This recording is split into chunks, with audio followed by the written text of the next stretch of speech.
And you're very welcome to a new Music Evolves podcast episode. I'm Sean Martin, your host, where I'm very grateful because I get to talk about something I love with somebody I love, music with DJ Zeus. How are you, my friend? Doing good considering we're on take two of this since we had a technical snafu on it. And as I There's always, said, I'm scared where you're going to take this, so I took the wheel a little bit there to let the crowd I, know that we too have technological issues when we try to talk there's about always this. tech helping us and getting in the way Absolutely. sometimes. But no, I'm always excited when my guests are scared where the conversation's gonna go. No, we're gonna have some fun today. You've been on the show before, an I ITSP have. magazine show, not Music of All. This is a new podcast for me. But I'm we've been happy on that talking we're not. about I'm happy that we're not going to be talking about technology and cyber today. We're going to that's just talk right, about music. no cybersecurity today. Um, we're gonna talk about making music from music and making people feel and move and experience Feel happy. life and feel happy. Ultimately, yes. I guess Well, that's everybody why it's gets appropriate to wear this sort of this the t-shirt. techniques. Yes, I A love it. classic, It is a absolute classic. classic. It is a classic. So So what do you want to know, my man? let's start here. So people watching see DJ Zeus. They heard me introduce you as DJ Zeus. You're also known as George Platsis to some, but DJ Zeus is who we're going to talk to today. Let's just start with that. Uh, how did that name come about? Obviously, you're a Oh, DJ, so that oh, people the can probably figure that out. Hopefully, yeah, the name is very much an inside joke that I did not come up with on my own. So I did not give myself this name, and without knowing the entire cast of characters that were involved, this is just kind of how it came out in a conversation amongst all of us. It was like if A B C D and XYZ happened, well, he's Zeus and I'm Hercules. That's what other person. And we all broke up laughing, and I became Zeus. He became Hercules, and those were just kind of like our childhood nicknames. Middle school, probably, or early high school. And then when I started DJing, it just, since everyone will call me Zeus, it just seemed pretty easy to call it DJ Zeus. So I wish there was a funnier story for the well, crowd to be a part of, but that's a that's real story. exactly how it happened. That's a real story. It's Yeah, rooted in childhood, yeah, and yeah, a nickname, if you will, for from somebody who I presume uh, appreciates you. yeah, yeah. So you carry that around when you carry that name, my friend. Um, Absolutely. so transitioning from Zeus to DJ Zeus, when did that happen? Were you always into music growing up, or what's Always the into story? music.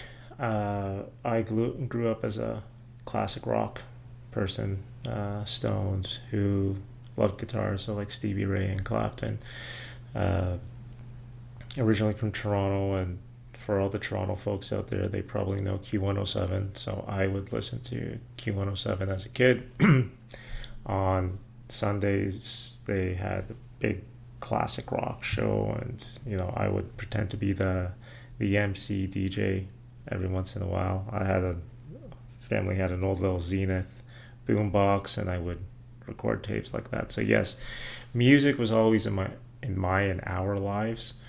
The the transition to what you would call more club music, so like that stuff, kind of happened because of actually the person who threw out the Zeus and Hercules thing. I was never into dance music.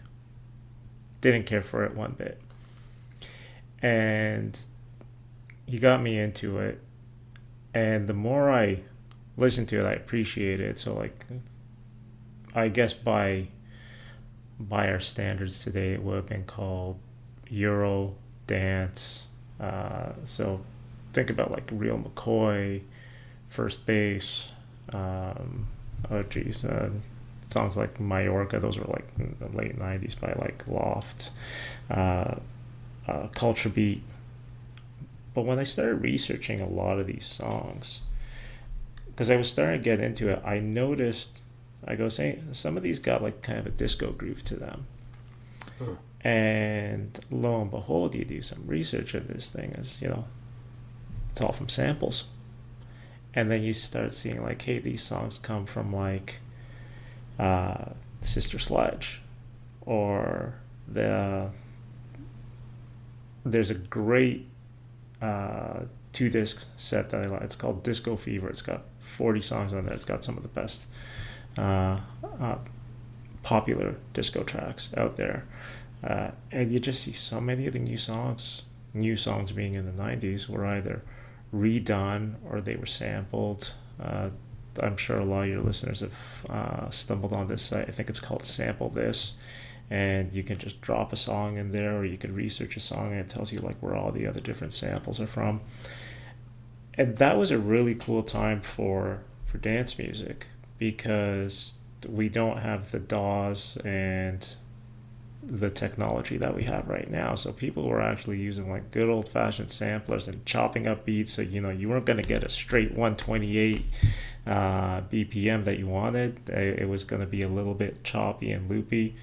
I think now, when did One More Time, Daft Punk, come out? 2000, somewhere around there, plus or minus a year. Like for me, that's one of the all-time best club songs. I'd even argue number one. It could be a number one club song, because it was a very important song to me between that and Cher's Believe, and we can talk about that in a minute. Which song in particular? Around the World? One More Time by Daft Punk. Oh, One More Time. Okay. Yeah. And Believe by Cher. And I'll tell you my theory on those 2 songs. I think those were 2 very pivotal songs for both the commercial and the club scenes. But you listen to the sample of One More Time, when you dissect it, and people have dissected it, you could find this on YouTube, it's just wild how they cut up this sample and repitched it, and it's all from an old disco song. So I got more and more into that music, and then I was making the mixtapes. For those of you who remember cassettes, and we used to play them in cars. So I always had the best mixtapes. And then it started really like in high school from Discman, for those who remember what those are. Wow, we're really dating ourselves. I had some piece of crap mixer, or I would use a piece of crap mixer, like one of these Radio Shack 4-channel type things that, they were heavy enough that you could throw through the wall, but you listen to them for too long, the distortion destroys your ears. And you just hook up 2 little Discmen to it, and it was, I had headphones in one and headphones in other, and you couldn't beat match or anything on that, but it was still it was actually very much how like the old 1970s DJs used to do it on these things. It's like you had your like moment to mix, like if you missed that part, forget it, you were done. You'd have to wait like either to the next chorus, or you may just have to do that really awkward fade in, fade out. So, and then slowly but surely got more and more into it. I stopped playing instruments. I played a lot of instruments and started playing my stereo more and more. So that's that. So mixtapes, and I'm hoping to get an episode lined up with the founder and curator for the Mixtape Museum. So that's going to be a cool episode. But creating mixtapes, I think a lot of people back in the day, everybody calls them playlists now, right? Yeah. But playlists are a collection of ready-made songs. Mm-hmm. Mixtapes, I think what you're describing is a mix, probably, where you're cutting and splicing songs as well to create your own ongoing jam, if you will, right? Absolutely. So maybe talk about that a little bit more, because I think they're also DJs known for remixing, not just playing and transitioning from song to song in a club, but actually changing beats and adding melodies and all kinds of stuff. how much of that do you talk about, that whole creative process? So some of the technology that's available today, I wish I had 25 years ago. It's become so powerful and so amazing at what you can do. Like one of the cooler things that you can do right now, and this is driven, they call it AI, sure, be it AI, whatever it is, machine learning, is that you could feed a track into some sort of processing. And some of them actually do it live. Now, the live ones do have their limitations. And you can start filtering out the drum tracks, the instrument tracks, the vocal tracks. And, for me, why this was like mind blowing was back 20, 25 years ago when I'd be in a club or I was making a tape. I would, for example, wished I had the a cappella, the vocal track of this, so I could drop on this song or this beat.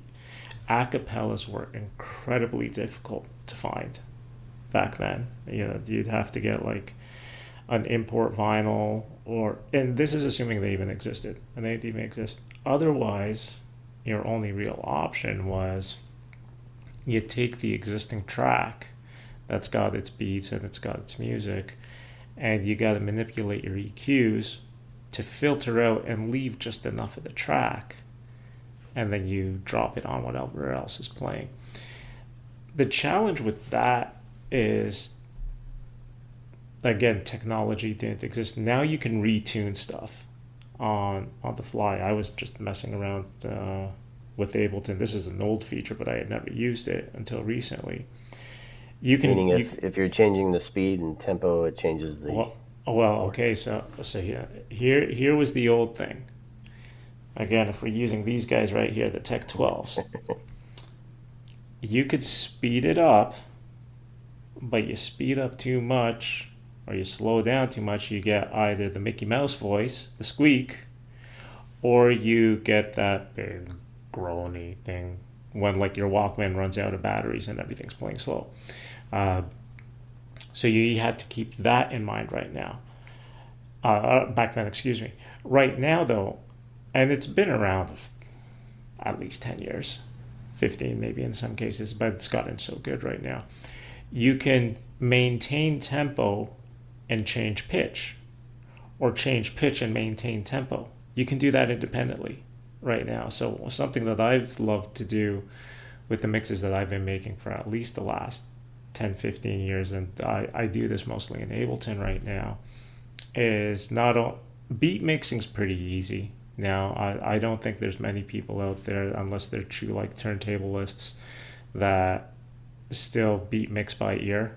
That was the thing. I used to practice sometimes 4, 5, 6 hours a night, and it would sometimes be just the same songs going back and forth, so you could get the beat mixing done right. Now beat mixing, I think most people just look at the number, they let the computers do it, they let the players do it. What I think is really cool is that you could do harmonic mixing, and that's such a change, especially like when you have a large crowd. Like when you do a step up, like I like going up 2 semitones usually. I think that has raise the energy of the... That's to raise the energy, and in some cases, you can even do like a drop. I like doing a drop 3 semitone. Especially if you're going from a major to a minor, because sometimes those keys are actually are very closely related. Like if you're playing in a minor A with a C major, those fit nicely, for example, right? Oh, there goes my music theory. I'm sorry to anyone if I get these wrong. It's been a while, but you guys know what I mean. Clearly, you've studied something somewhere. Yeah. I played a lot of instruments through middle school and high school. I wanted to play the drums. When did we do that? Was it grade 6 or grade 7? Grade 7. You started. Strings were in grade 6. Band was in grade 7.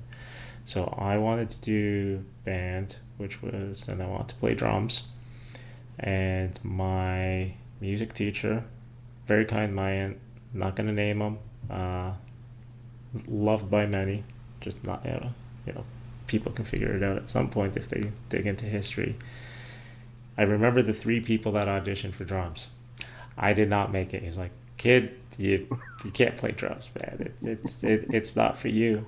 And it was a very big blessing in disguise. So it's like, here's your saxophone, because that was my number two. Because I think they felt mercy on people, that a lot of people wanted to do percussion, but if you can't do percussion, you get your second instrument. So I started with alto sax, but I played all of them. Most of the time I ended up playing bari, but some tenor and some soprano as well. But eventually I picked up all the drums on my own. There was guitar, there was piano when I was younger. There was some trombone in there and some cello for a while, and it was primarily saxophone and percussion and piano, guitar and bass through there. So I certainly am thankful for the 12, 13 years of classical music training that was there, because it made DJing so much easier. It's like, some people would ask me, it's like, how are you putting these songs together? Like, you would go from like a 9 Inch Nails to a Maximilian to an Armand Van Helden to an AC/DC. It's like, they actually fit if you're picking the right songs and you're doing it at the right point. So there's like 4 different genres there. One place that I play that, we basically had a no format couple nights, so it was nice because you could play a lot, where other places I was like straight hip hop or straight house or straight trance. Now my preference is to play house and trance, but that background in music really helped, because it helps you put different pieces of things that you think normally won't go together, and there is trial and error. Like, man, sometimes you'll put together stuff and it sounds like junk. Going back to a moment where you said about like making the mixtape and putting it together, I off the top of my head, I see at least 3 different scenarios when making a mix. So mix number 1 is a party. That, again, these can be live or you can actually record them. So mix number 1 is a party. Those you kind of need to go to your climax real fast and sustain that climax, because if you don't do it, the party's pretty flat right off the beginning. Scenario number 2 is your more traditional clubs, and I wouldn't do like weddings or other sorts of parties like that. For me, it would be some house parties, but I was primarily a club DJ. And I enjoyed the places that had 1,500, 2,000 people. I had regular residencies in those. There, you also have to be mindful of the business. So it's more of a gradual build up, go down, build up, go down, build up, go down. So like, why do you got this go down? You're thinking, well, you want people to go to the bar, right? That's their opportunity. Not only that, they back when people were more social and they did not have their social media there, that was where you would meet people. So you need that little bit of downtime so people can talk. If everyone's on the dance floor all the time, the bar's not making money and people aren't getting together.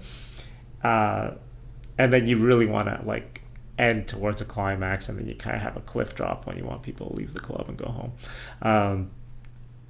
And then the third scenario for me is like the mixes that I make, and the best way that I can explain them is they're telling a story.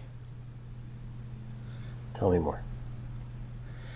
So something you're feeling or something you're trying to get people to Sure. It's and people have actually said that when they've listened to my mixes, they're like, they feel like I'm telling a story. So like you can start off real slow and airy and kind of spooky, or you can like come out with like a Mike Tyson punch across the face and just get the energy going. And then like there was a time, maybe about 10 years ago, I want to say right now, my mixes were very up and down.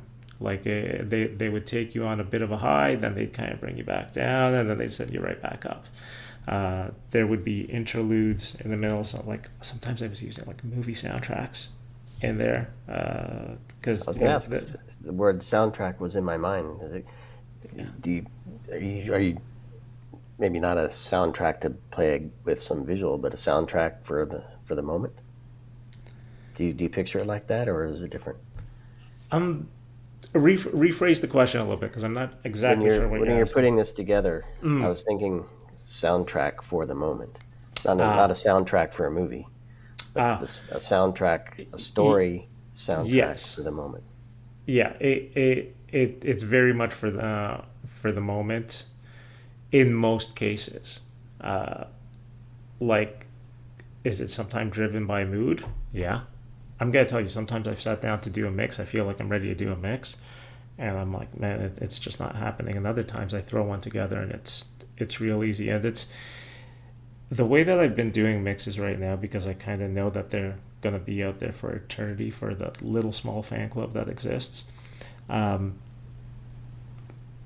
it's more of a production than getting behind decks and playing something and doing that. So when I'll make a mix right now, and Ableton Live is my preference. There's a lot of great tools there, but I think when you talk to most audio people, they kind of navigate to something that they prefer and that they like to navigate. So for me, there's Ableton Live, um, and I don't use clip mode. I use producer mode, and I got my templates out where I lay them.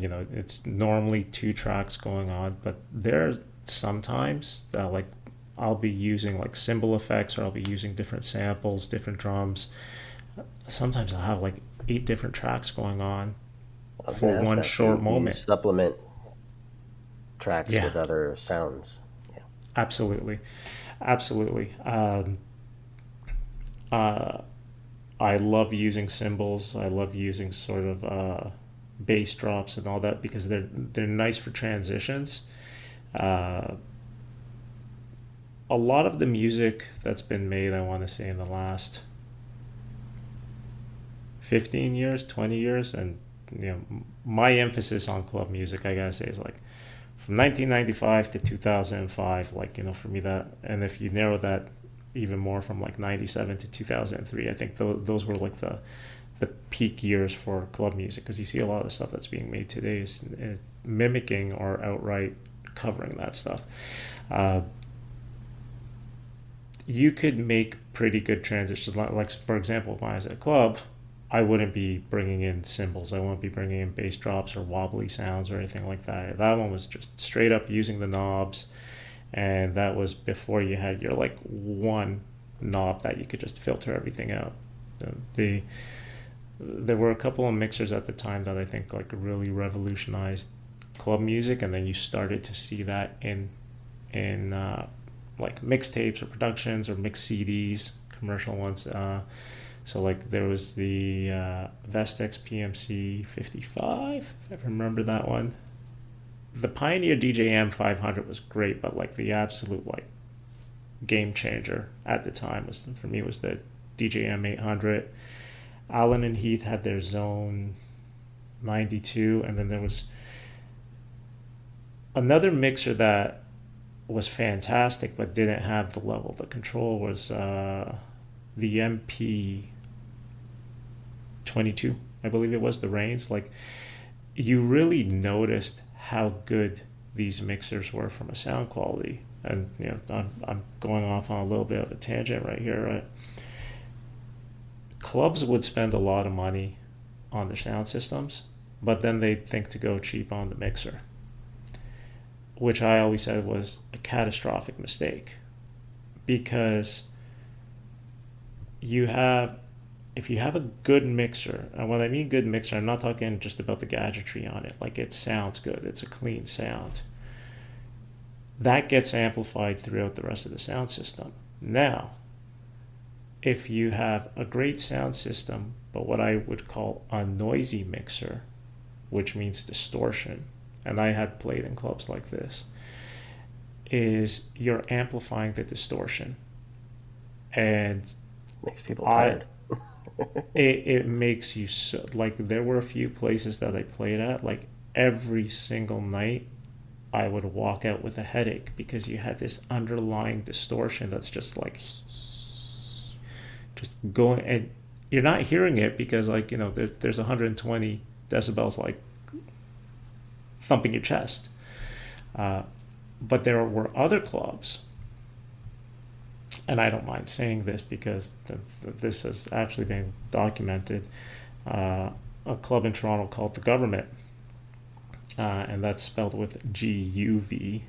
Funny story. Let your listeners go and figure out why that one was GUV and not GOV. It was one of the loudest places you'd ever go to, and it was one of the most phenomenal sound systems, I believe, in the world.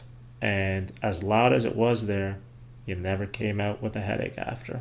And I spent a lot of time there. Did you perform there as well? Not yeah, a couple times. I guest spotted there. Never a residency. But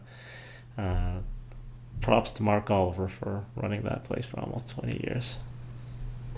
So let's talk about. So you said when you're, I'll say performing. You can correct me if there's a different term for it, but so there's recording mixes. There's performing live. Yep. In the live performances, you didn't tap into pre-recorded sounds or effects or music. Two questions here. First is when you're recording, would you also create your own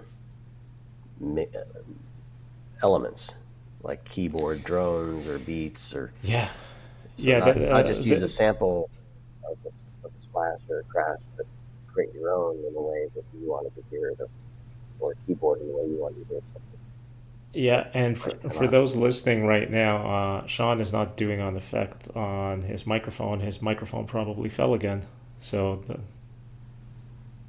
mic check. There you go. There you go. See, I was probably not. See, he was just messing with you all. He's putting an effect on there. There was a time that I would love to add different keyboards, different drums, different cymbals. Those were kind of like my go-tos there, and I would definitely do those in some of the, call it the recorded mixes. I did not do that live. At least I don't think I remember that. Put it this way, I didn't do it enough to remember it regularly. Like the crazy stuff that I used to do live, there was once upon a time where like I would throw up 4 turntables, and one would be playing like a hardcore tribal beat, and the other one have a great bass line, and then you got your melodies and your main track, something going on there. That was difficult. Doing 4 turntables simultaneously, and it was like 2 turntables and 2 CD players. That's difficult because unlike today where you can get like that perfectly clocked sound, even if the song was recorded and had that perfect thing, you're using a turntable. A turntable's not perfect. It's pretty darn close, but it's not going to be perfect. The platter could be off. There could be a little bit of misbalance right there. The voltage on a CD player could be a little bit off, or like your slider's just a pin. So like you're trying to discern all these sounds, either in your headphones or if you're going through the main PA at that point. It's like, okay, the way that I would do it is I would pick one of those to be the anchor, and I'd make sure to match everything to that. And it would kind of even get hard too, because depending on the mixer that you were using, your sounds, especially like in your lower mid ranges, you'd phase out, and you could manipulate the songs to put them just enough out of time that you would like cancel out like the heavy bass drum beat. So like you could be going boom, boom, boom, and then all of a sudden you just phase it out a little bit. It's like where did it go? So in the live performances, not as much. Right now, the way that I like to do the mixes, it's concentrate on 2 tracks and give them color with different elements, different vocals, different sounds. I haven't been doing a lot of the keyboards lately, or adding extra sounds in that respect, but sometimes less is more. In fact, I'm going to suggest in many cases less is more. Less is more. I don't know. I don't know if I agree. Mm. I do, but I don't. I do. I think there's a moment where too much is never enough as well. But Oh, I've certainly lived by the philosophy of everything in moderation. there you go. There you go. I wanted to. I'll mention this group. I came across them a while back now, Okay. and they're called Casablanca with a K. I don't know if you've come across them or not, but I know of them, but if you're going to tell me to name any of their songs, I won't be able no. to. I think they've done some covers as well, but they have Mm. their own original stuff too. Mm. But they're using a lot of samples.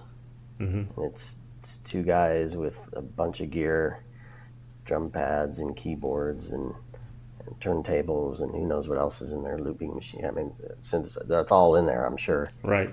And they're performing this stuff live, and it's quite incredible. And it's following a lot of what you say in terms of kind of starting soft or slow and building up Mm-hmm. and really getting the group moving.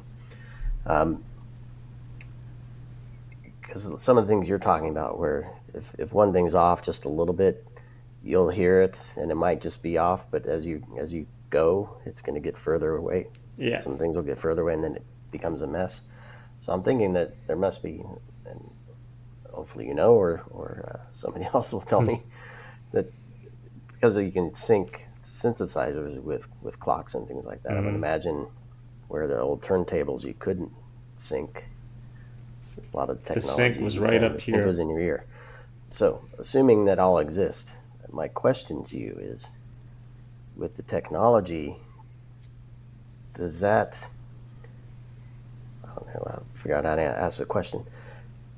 Where do you, as a human, get involved with it? If basically you're setting it all up and syncing everything, and it's all there, it's not making mistakes, and you're not necessarily pushing in mistakes. It's basically perfect, right? Right. Whatever perfect is. So where's the human element in that kind of scenario, in that environment, I should say? So I'm going to go back to an interview that I read. I think Paul Van Dyke may have been a video, and this is somewhere in the mid 2000s. I was a very late adopter to a lot of the digital technologies. For example, Serato or Ableton Live, and I kind of thought they were cheating for a while, right? And one of the biggest turning points, because I love PVD, I still love PVD. I think he's one of the best DJs that we've ever seen. Not only as a DJ but as a producer. Like he really revolutionized, I think, trance music, being able to go into that commercial side. And I still want to talk about Daft Punk and Cher. The interview went along the lines, I'm going to paraphrase this, because he really jumped on the Ableton Live thing, and he started adding synths and keyboards and the pads, because he's a phenomenal musician as well. And the paraphrase was, if you're not pushing the technology, you kind of are like cheating at that point. And that kind of opened up my eyes a little bit. I'm like, okay, if you're just using it to mix two tracks and go back and forth, you just programmed a playlist, more or less.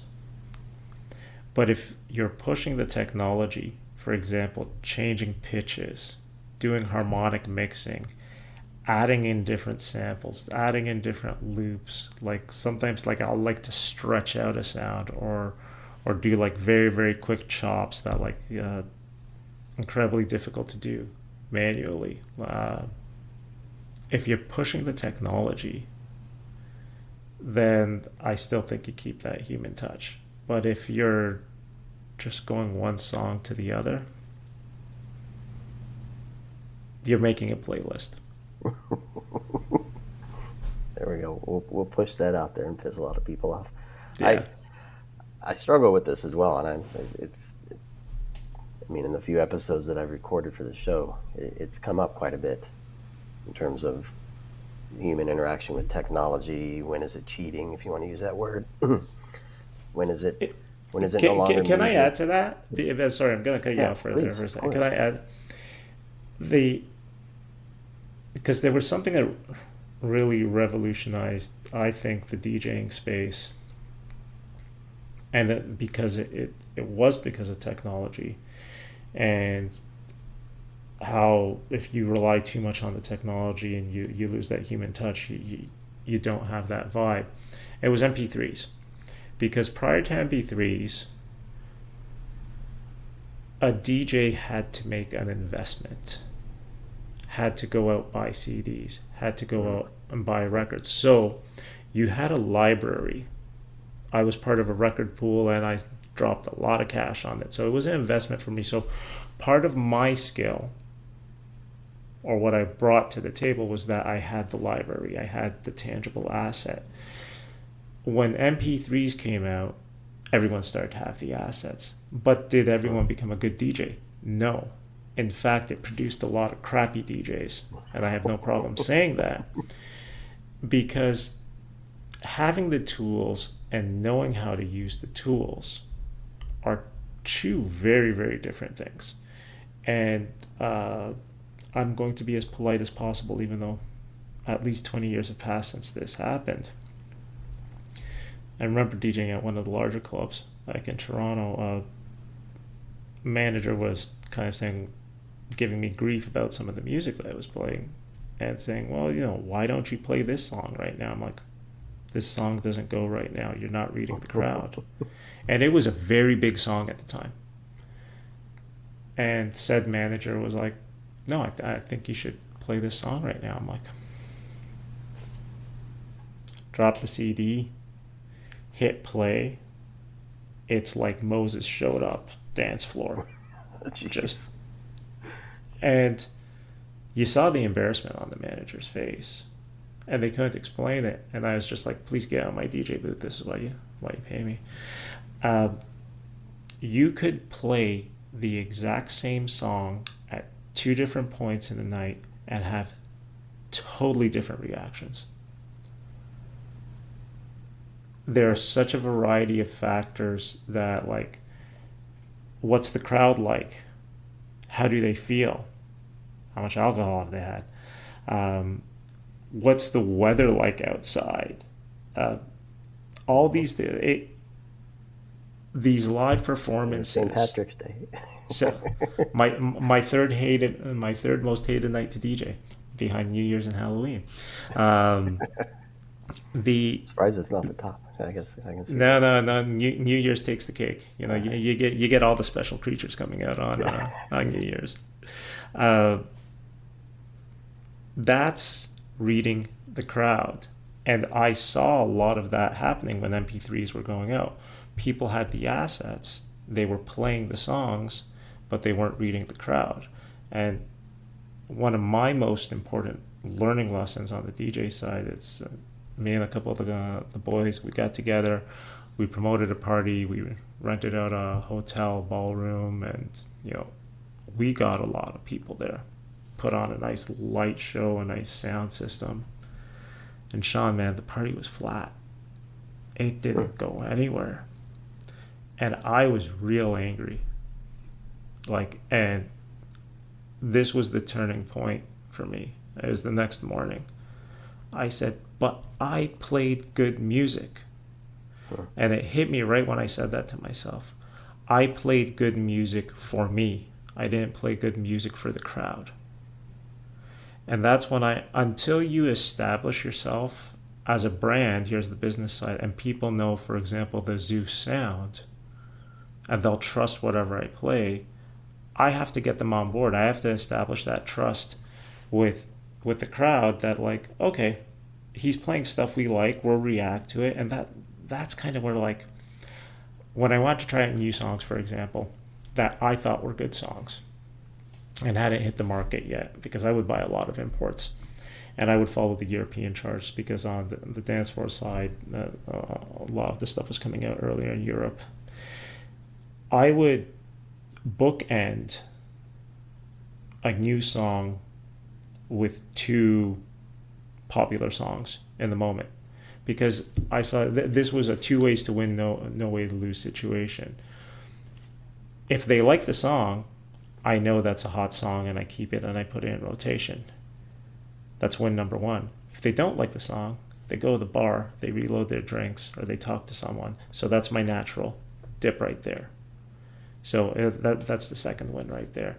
But it's playing those large rooms, and I preferred the larger rooms. I did some of the smaller clubs, the 100, 200 people, but my comfort zone was 1,500 and up, and it's a totally different vibe. When you get 2,000 people just throwing their arms in the air together, it's a totally different vibe. I bet. Okay, I'm gonna steal this for a second and talk about the Daft Punk and the Cher thing, and then we'll go where you want. So why I think these two songs are incredibly important is because, first of all, they both used vocoding, which was pretty novel at the time. And that robotic very voice different ways, right? very, very different.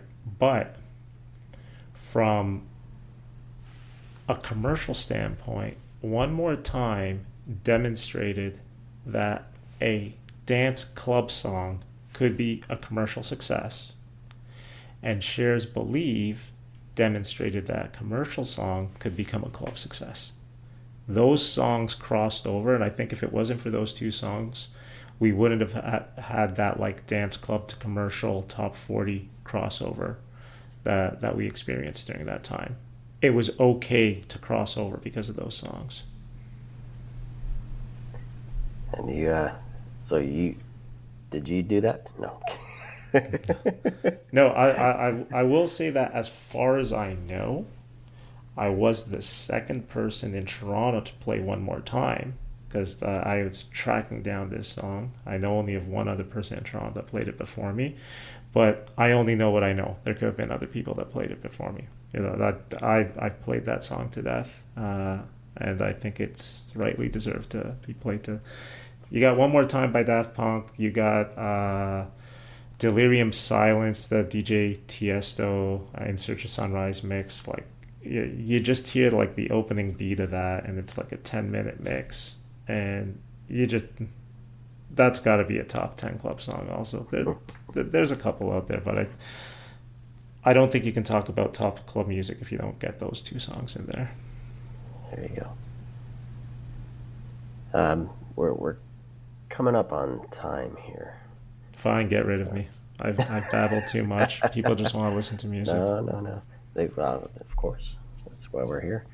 But I want to close with this. It's kind of a peek into the future, either your own, the DJ as making music. I know you sent me a link to some fun things you bought the other day. Yeah.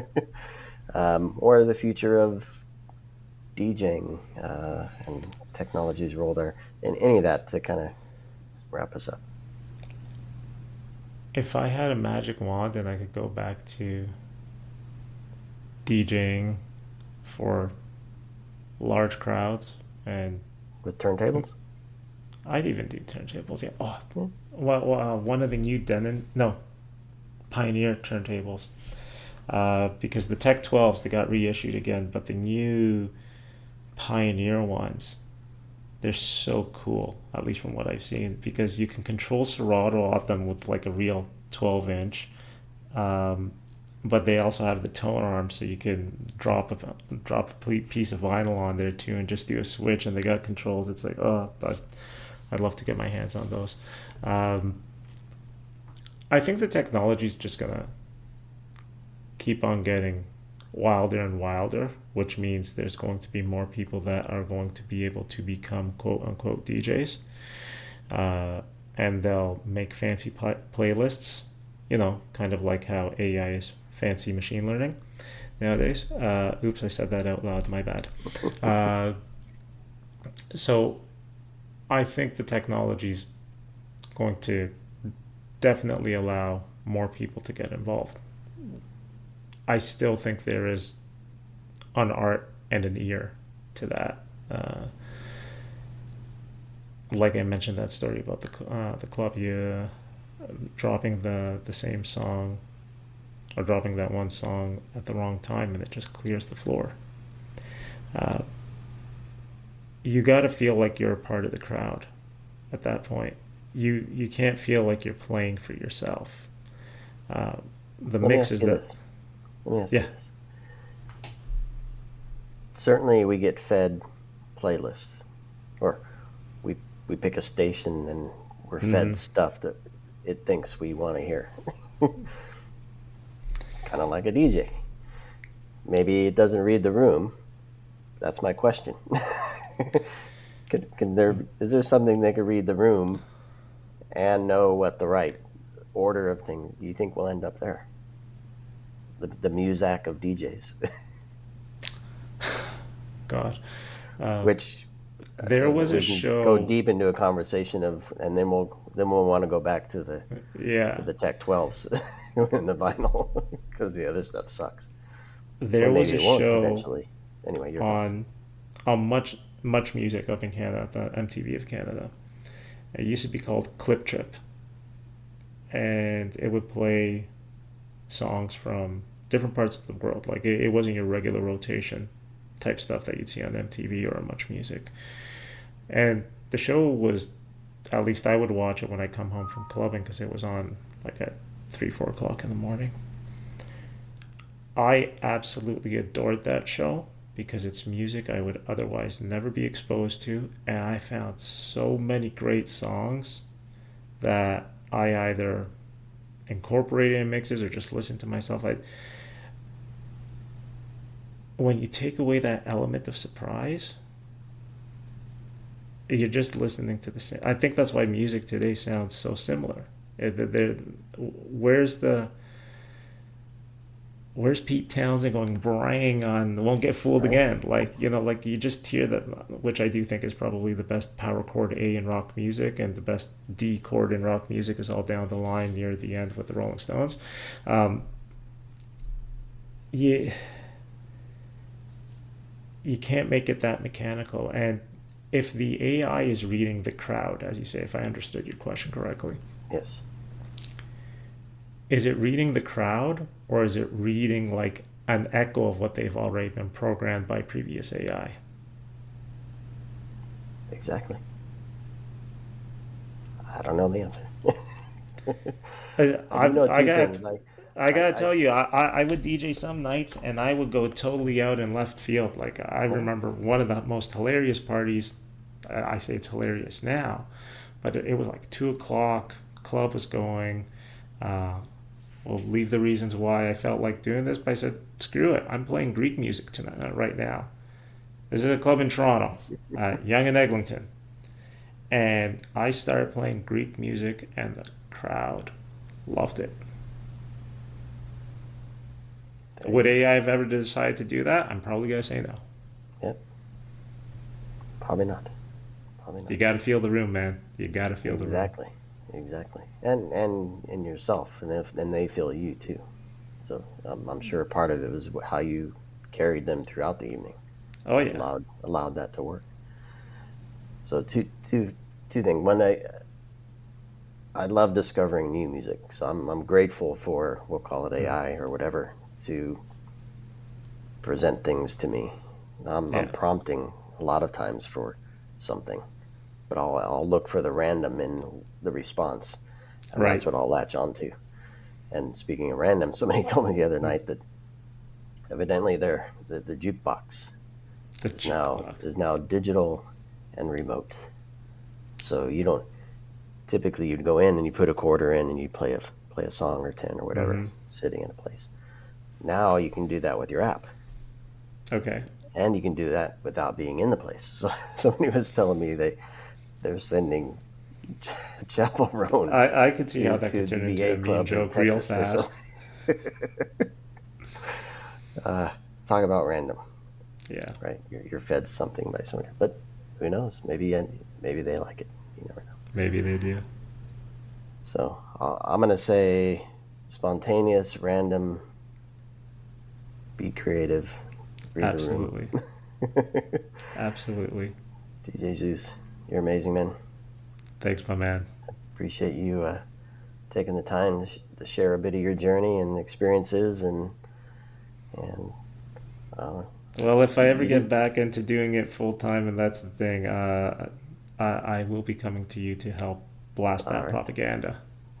Yes. We'll do a show where you actually play. Or I was hoping you play on this one, but you're not going to do it. No, I'm not going to play on this one.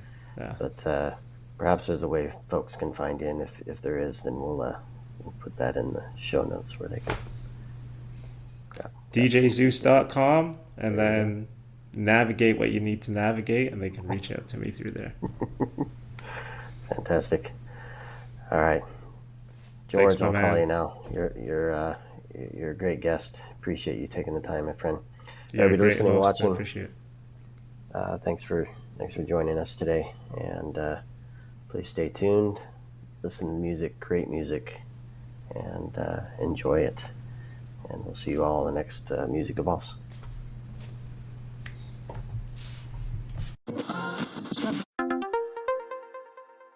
This is a special announcement. We are heading to RSA Conference in San Francisco for our 11th years of coverage, April 28, May 1st. And as always, we're bringing you keynotes, conversations with organizers, speakers, industry leaders, plus the latest insights from the world of cybersecurity. And we'll reconnect with old friends, meet new ones, and of course, we want you and your company to join us.